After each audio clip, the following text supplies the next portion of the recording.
well, the only way we're going to put a septic system in is a tight tank system. Meaning the black water had to go in one tank to be pumped, and the gray water had to go into another tank and be pumped. Well, I estimated that would cost about a year, $14,000 to do. And you'd never be able to sell your property. Plus, you couldn't afford to pay $14,000. It's ridiculous. So my septic person went to Dave Del Porto, which is ecological engineer in Concord, and he's a guy who has this tight tank system. And what happens is the gray water goes in one tank that gets pumped out, and then the black water, then the gray tank goes into a holding tank and it goes up to the greenhouse that we'll see. The safety things they have here, they have a grease trap. That's from your kitchen sink, all the grease cords. That's a dirty, messy job. That's got to be cleaned out every 3 months. Now before, I used to do it with a shop vac, a little vacuum cleaner, and lift it up, and it'd spill all over the place. But what I did is I designed a line, we just pump it in there, the other end goes into a hole right into the septic tank. So it's not messy, and it's not half as smelly. And they go to a 2,000-gallon tank, and that has to be pumped out about every 3 months. Mm-hmm. So that cost per year is only like $1,000.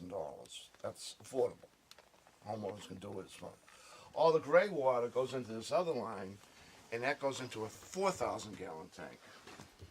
And that is pumped up to the greenhouse underground that waters the plants, and the returning water comes back to the tank.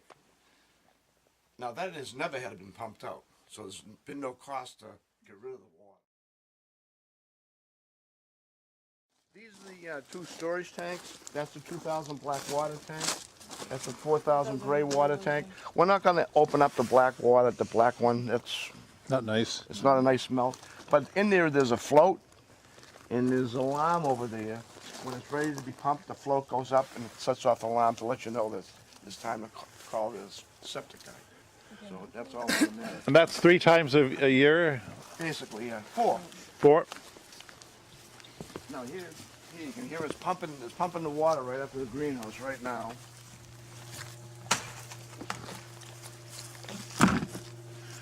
Basically, that's a filter. The pump's over there, and there's like 5 floats in here. Each one does it. One says low water, one says high water, one says, well, you're getting a little high, we should pump more, and all that. Now, just pause now here. It just shut off, yeah. And then the water that the plant's in, you'll hear it'll be coming. Some of it will be coming back to the tank. Okay. Yeah, you can hear it. And here's starting now. Just to give it. Sorry, go here. Go ahead. Right there, there's a computer there with a timer, and it tells when the pump, when to go. Yeah. Pump for 5 minutes. It's like, I don't know, 500 gallons, or I don't know, something. Yeah. I don't understand. And then it says, okay, do it 20 minutes from now. So it's all automated. You can change your, yeah. Now, they had it set at night, so it didn't pump at all, because plants don't drink water at night. Yeah. But I said, please do it, because it gets cold. Yes. Yeah. I don't want the lines. Still water freezes up quick. Yeah. Moving water doesn't freeze up, so it keeps moving every once in a while, so it doesn't get the chance of freezing. These guys are good. They feel a little bit at home when they see this tank, yes. Gary, because we have the same one at home. Very similar in Portland. In Portland. Oh, really? In Portland, okay. At our center, we put in what at that time we were calling a wastewater garden, which was David's term. Yep. We changed it to Ecocyclet. Yep. In 2004, we installed our system. The main, there are several differences, but ours deals with both black and gray water. Yes. You have to pick up the filter and pick up the pump once a quarter and wash it off to get all the, scum and stuff off of it.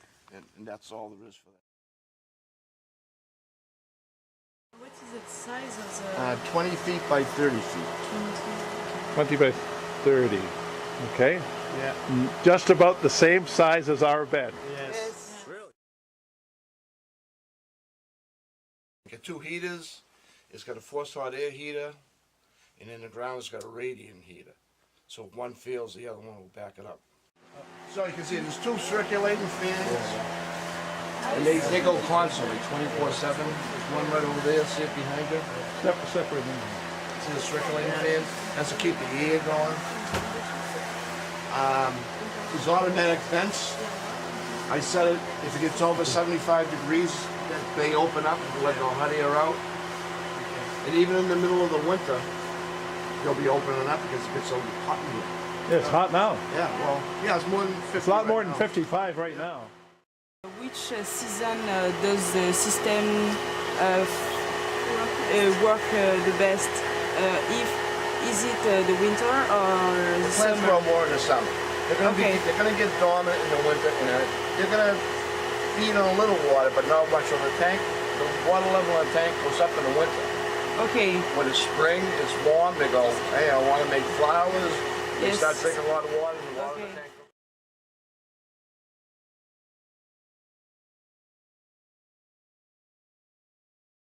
How deep are your pipes? I'm gonna guess David didn't know more. I think they're like 2 feet, maybe. Okay.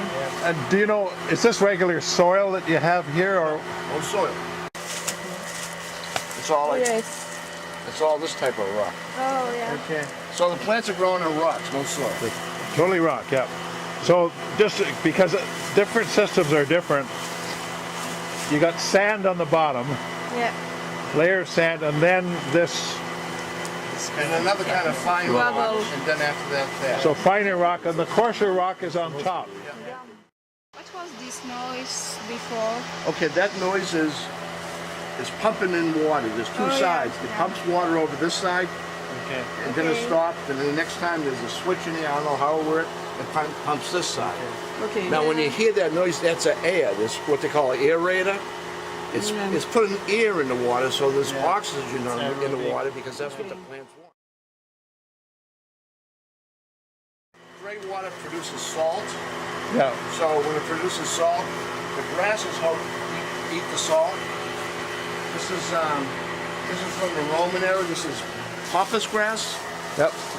That's what the Romans used to make paper out of. Yeah. So they're right on. Yeah. But if the salt layer builds up, it will become hard. And if it became hard, there'd be water on the floor here. You'd be stepping on water, and that's not allowable. Now, like I say, there's 3 kinds of ivy here. This is Boston ivy, this variegated ivy, and this one here.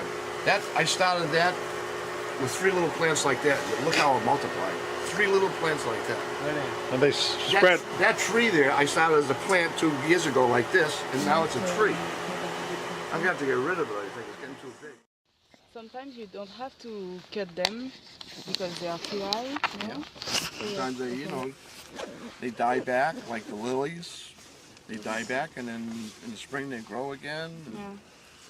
I get a plant from my father-in-law's grave, Easter lily, and every year it comes back.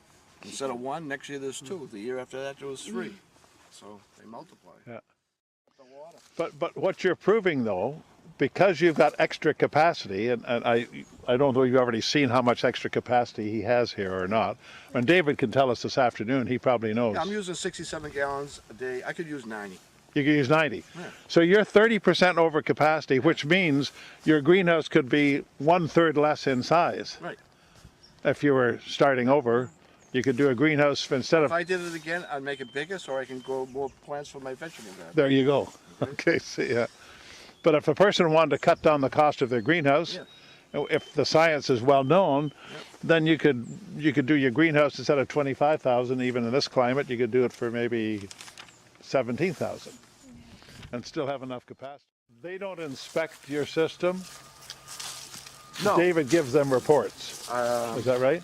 For the first 18 months, I had to do quarterly reports.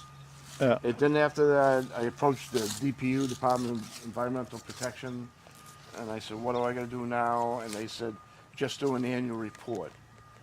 When this was put up, the state of Massachusetts, DEP, sent out 4 people. And the Neshoba Board of Health had 5 people here. And the DEP is looking at them, why'd you make this guy do this? But they were amazed what a nice system was, you know. Yeah. and everything. Je vais te raconter l'histoire de l'être humain. Au début y avait rien, au début c'était bien. La nature avançait, y avait pas de chemin. Puis l'homme a débarqué avec ses gros souliers, des coups de pied dans la gueule pour se faire respecter. Des routes à sens unique qu'il s'est mis à tracer. Les flèches dans la plaine se sont multipliées, et tous les éléments se sont vus maîtrisés. En 2 temps 3 mouvements l'histoire était pliée. C'est pas demain la veille qu'on fera marche arrière. On a même commencé à polluer le désert. Il faut que tu respires, et ça c'est rien de le dire. Tu vas pas mourir de rire, et c'est pas rien de le dire. D'ici quelques années on aura bouffé la feuille, et tes petits enfants ils n'auront plus qu'un œil. En plein milieu du front ils te demanderont pourquoi toi t'en as 2, tu passeras pour un con. Ils te diront comment t'as pu laisser faire ça. T'auras beau te défendre, leur expliquer tout bas. C'est pas ma faute à moi, c'est la faute aux anciens. Mais y aura plus personne pour te laver les mains. Tu leur raconteras l'époque où tu pouvais manger des fruits dans l'herbe, allongés dans les prés. Y avait des animaux partout dans la forêt. Au début du printemps, les oiseaux revenaient. Il faut que tu respires, et ça c'est rien de le dire. Tu vas pas mourir de rire, et c'est pas rien de le dire. Il faut que tu respires, c'est demain que tout empire. Tu vas pas mourir de rire, et c'est pas rien de le dire. Le pire dans cette histoire, c'est qu'on est des esclaves, quelque part assassins ici, bien incapables de regarder les arbres sans se sentir coupables, à moitié défroqués, 100% misérables. Alors voilà petite l'histoire de l'être humain. C'est pas joli et je connais pas la fin. T'es pas né dans un chou, mais plutôt dans un trou qu'on remplit tous les jours comme une fosse à purin.